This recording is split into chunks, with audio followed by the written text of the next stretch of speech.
রাত পোহারে সিপিআইএম এর যুব সংগঠন ডিওয়াইএফআই এর ব্রিগেড সম্মেলন। তার আগে শনিবার সন্ধ্যায় রাজ্যের প্রাক্তন মুখ্যমন্ত্রী বুদ্ধদেব ভট্টাচার্যের বাড়িতে গিয়ে দেখা করে এলেন ডিওয়াইএফআই নেতৃত্ব।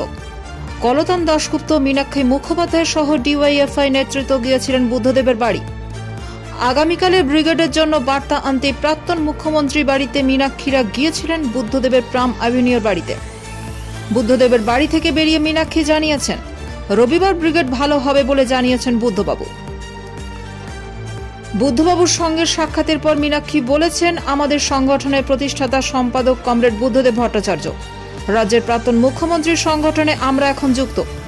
মেহনতি মানুষের আশা ভরসা বুদ্ধবাবুর সঙ্গে দেখা করলাম।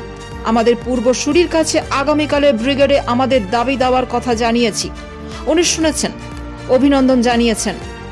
উনি বলেছেন 50 দিন ধরে চলা ইনসাফ যাত্রার বড় হল্ট ব্রিগেড খুব ভালো হবে বলে আশা করেছেন তিনি।